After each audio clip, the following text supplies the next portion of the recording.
A tremendously titanic TVT tonight. Ooh, alliteration. A $5,000 winner-take-all prize is at stake. It's time for two of the most watched Terran players to find out who is king. Our Terran player in the north in the red is known as one of the 4 horsemen of Terran. He is the one-man army. He is Byun! Team Shopify Rebellion. Current world rank 8. Now I know there's been a lot of talk about Byun's wrist injuries of late, and he is getting medical treatment, but his difficulties seem to be limited to offline tournaments. This match he gets to play from home, using his own setup, so he should be okay. Now I know I just can't stop talking about our blue Terran player. He simply does not have the tournament victories that Byun has. But the consensus is it's not a question of if anymore, only when. Give it up for Clem! Team Liquid, baby. Current world rank 1. So we've got an unorthodox building placement out of Byun so far. Instead of using the ramp as required by law, he's cramming his racks over to the left-hand side. I mean, he's obviously doing this because he gets superior feng shui, but we should keep an eye on it anyway. Strange building placement aside, our players are technically mirrored. We've got simultaneous orbitals and simultaneous reapers. If you were to name the 2 most feared reaper players in the world, these would probably be the 2 names. Byun is personally responsible for necessitating a reaper nerf, and even a cursory review of the internet is replete with Clem reaper stories. Both players getting started on their factory. Byun though sticking it off in that corner. Clem's Reaper finishes microscopically faster, both players making a second Reaper. Both players trying to flush out the corners of their base looking for shenanigans. They won't find any though. Byun does not look to be sending his Reaper out for now. He's guarding the Reaper door position. Clem's staying at home as well. He's taking his natural with a quick expand. Byun just a little bit behind. Everybody's being super cautious. It's as though they can sense there's 5,000 bones on the line. The mirroring continues as both players start up a Hellion. But Hellions are like potato chips, man. You can't have just one. Wow, that was not only profound, it was an insight into my personal health habits. But let me distract you from that by pointing out that we have starports for both our players. It's the Destiny Cloud Fist build, validated by both these pros. Really defensive here, both our players pushing out, and both our players destroying my potato chip analogy by stopping at 1 Hellion. Switching of course to the Widow Mine, the loneliest munition in all of Starcraft. Maybe they're perfectly happy being single. Girl, I don't need no reactor. Both our players still with mirrored armies. Everyone just carefully securing their natural. The Widow Mines get positioned, threatening to punish any units brazen enough to try to break into their natural. We have perfect vision here on the map Romanticide, and we can see that nothing's coming. You saw how I worked in that map name there, didn't you? I think this is a very unforgiving map for TVT. The middle of the map is covered with sight blockers, and mid to late game TVT is all about positioning. If you don't have your tanks positioned in the right place at the right time, forget about it. Both our players making a Cyclone, which both players are going to chase with a Raven. Tonight's theme so far has definitely been one of everything. Except Marines, that doesn't count, you need like 1,000 of those. Byun is definitely positioning buildings on the outside of his base. He wants to maximize the vision he has. He wants as much reaction time as possible for those terrible Clemish drops. Clem's Widow Mine creeps out, suggesting our players are already thinking about taking a third. Byun is definitely not taking any chances with harass. And it's not like Clem is being lackadaisical either. It's just that both our players are clearly expecting to be the harassee, neither the harasser. And now the first tanks are being made. I really thought Byun was going to leapfrog one of his buildings forward to finish off that ramp. But he didn't. He's going with a complete depot wall. Clem has started a third command center. Byun takes the supply lead because Clem's thinking about expansion. That's an edge for Clem as long as Byun keeps this defensive posture. If both players could see what we could see, they'd both be expanding like crazy.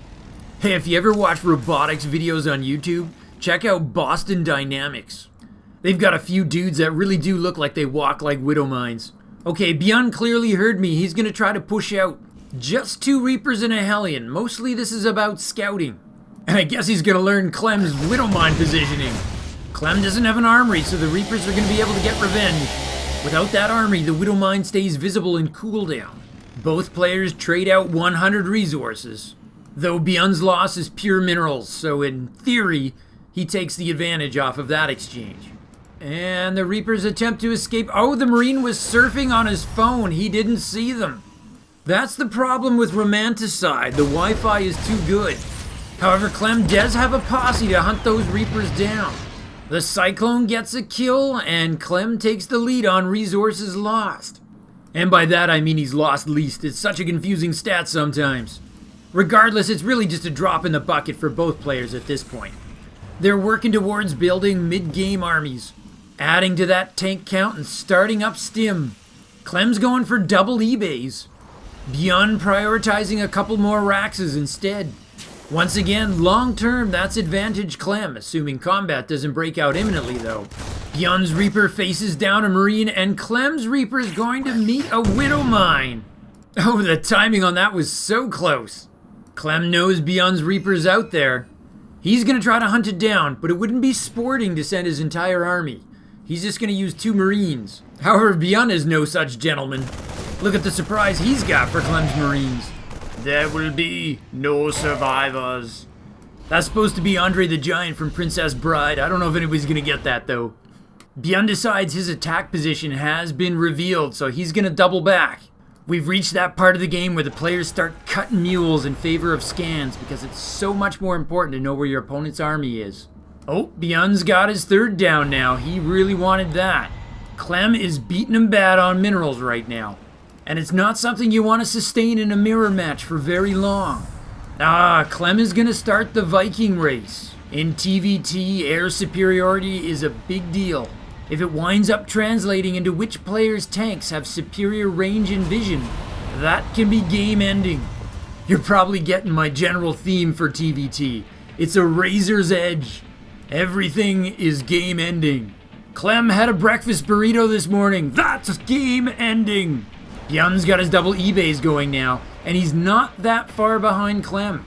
Thought it was going to be a lot worse. He's getting his combat shields as well. Clem does not have that started. Okay, here comes Byun's attack. I was starting to wonder if there was going to be any brawling in our Champions Brawl game. We have 2 very aggressive Terran players, and they both started out quite passive. Oh, 2 Marines versus 2 Marines. Who's got this? Oh! Clem's Marines were fresher. He takes it. There's something about Marine versus Marine battles that always amuse me. They just kind of stand there shooting. Oh, it's 2 versus 1. Byun demonstrates his kindergarten math and takes Clem down. Oh, but Clem's coming back with 3 versus 2. This was like the battle of elementary mathematics. Come on, Byun, make my day. Send 4 Marines. No, this is totally cheating. Oh, 3 Marines versus 1 Reaper. It's just not the same. I think Byun's waiting for his +1 in combat shields to kick in. Clem's actually going to get his 1-1 first, though. Oh, forget that. Byun's making his move. A bazillion upgrades are about to finish in the next 10 seconds. Byun's actually pulled back, though. He's being cautious. Clem's got 8 Vikings to Byun's 6. Oh, Byun's taking his 4th. Perhaps the name of the game for him is rather than attack to delay Clem's 4th. And thus far, it's mission accomplished. Hold that thought. Clem uses a single sneaky Marine to delay Byun's expansion. Byun's on it. Oh, and the SEV comes right back. Minimal loss in time. He actually had the SEV's return queued.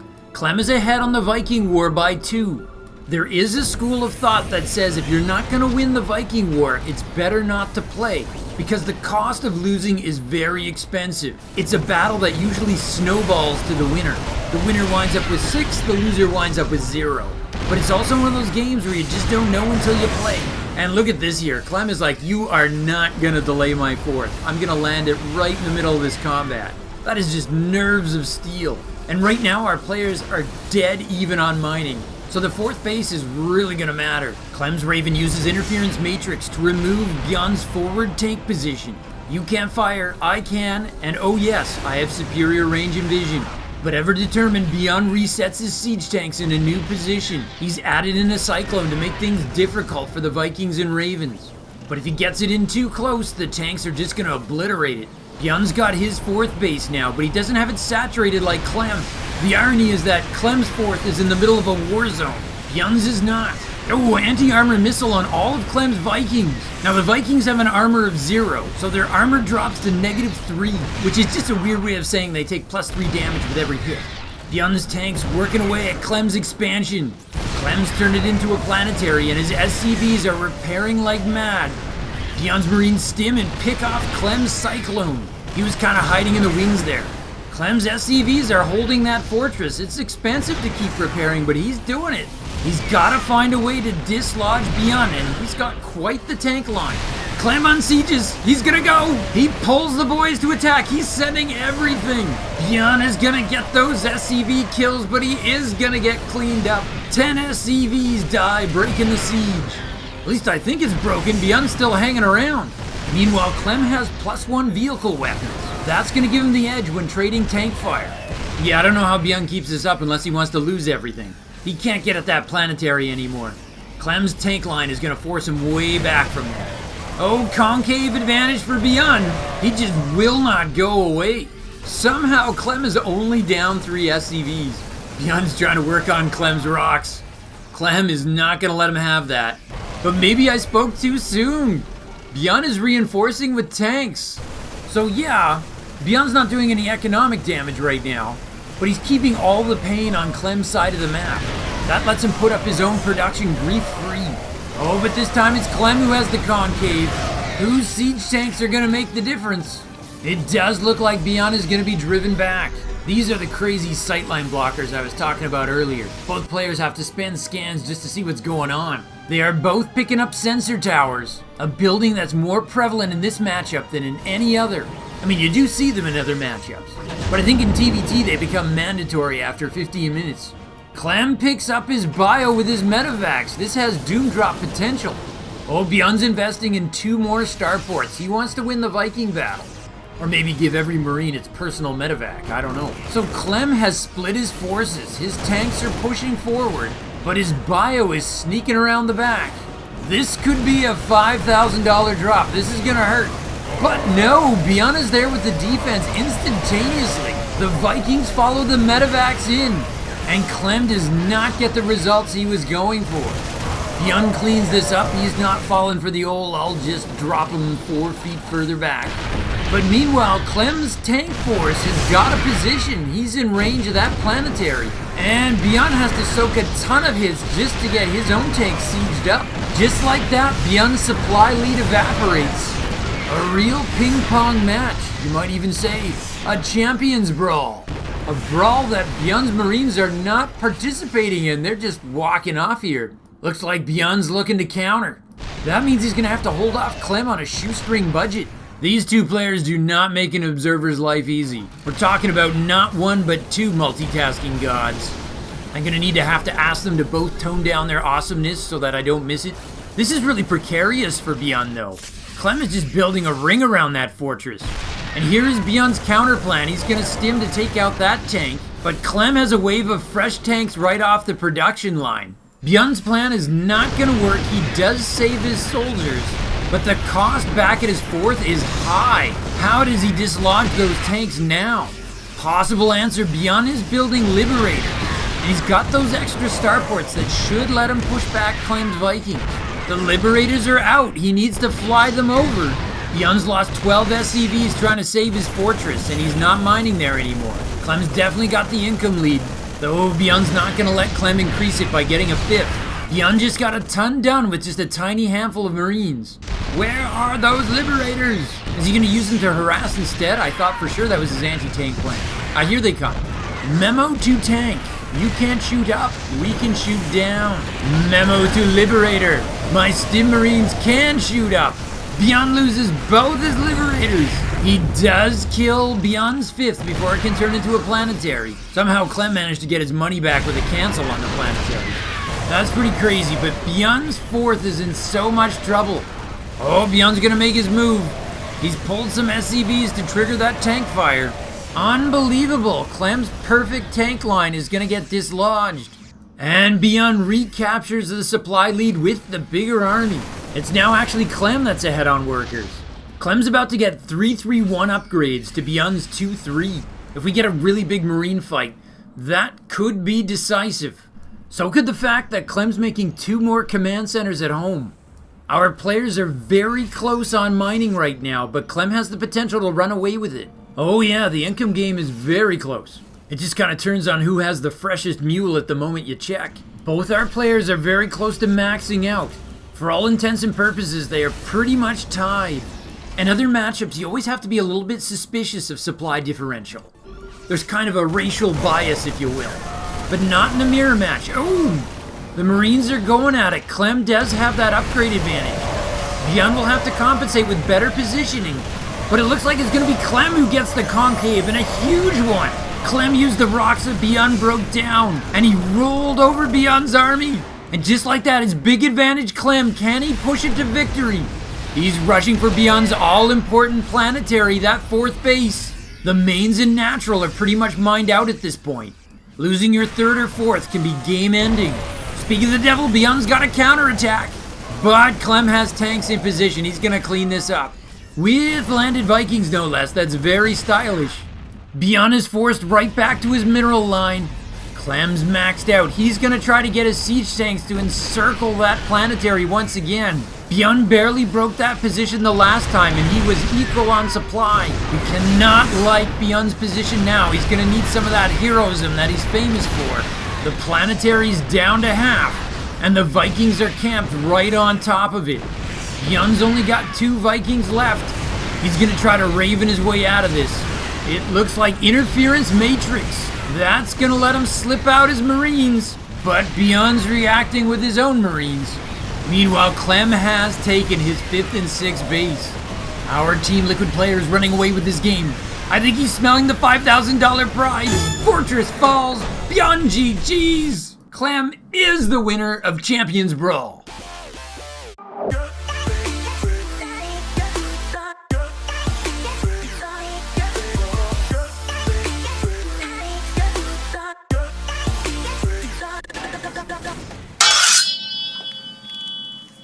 Okay, great game. Let me try to break this down. There was definitely a TSN turning point in this game, and we'll go there in a second. The key action starts at 15:45. But first off, the biggest reason that Byun loses this game was that he didn't have +3 attack for his Marines, and Clem did. I think Byun mismacroed. He thought he had it when he didn't. He doesn't pick up +3 attack until 16:30, and he doesn't have it for the critical Marine versus Marine battle that happens 45 seconds earlier. He might not have forgot, he might have deprioritized it in favor of something else in the moment, but the problem was Clem had it at the 15-minute mark, 45 seconds before the big fight. You might say, come on, it's only a difference of +1, but for Marines, it is huge. The players at this point have so many Marines, and each Marine fires so fast, especially when stimmed. That means that extra +1 is a factor over and over and over and over. By my calculation, with 40 stim Marines, it's an extra 100 damage per second being distributed across the battle, per second. To win against that, you have to have something else, like better tank splats or the better concave. At the big battle at the 15:45 mark, Byun has neither, Clem has both. So let's go there. Okay, I'm running this at half speed. Both our players are identical supply. We're near max. Clem's going through a choke, advantage Byun. Clem recognizes it, immediately pulls back. He just doesn't miss a thing. Byun has to pull back because there's a tank there. He's looking for a fight outside of tank fire. Everybody's stimming, and Clem is adding more units. Clem's tanks are set up, Byun's are not. Byun is paying for it. And now look at that concave. Almost every Marine is firing with that +3 goodness. There is an anti-armor missile on a bunch of Clem's guys. But at this point, the damage is done. Clem has the supply lead, and it is snowballing. It's ultimately going to culminate in Clem getting his tanks positioned all around that fortress. GG. I did want to highlight something really cool that Byun did, though.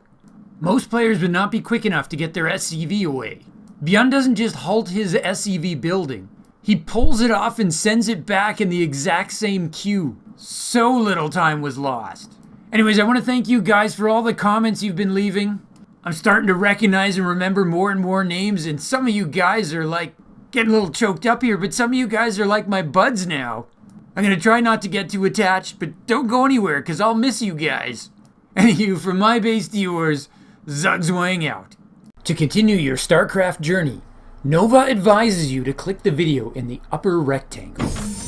But Kerrigan warns you to watch your 6 and click the video in the bottom rectangle. Or you can stimpack your StarCraft experience. Subscribe to Zugzwang StarCraft. Just hit the circle. From my base to yours, Zugzwang out.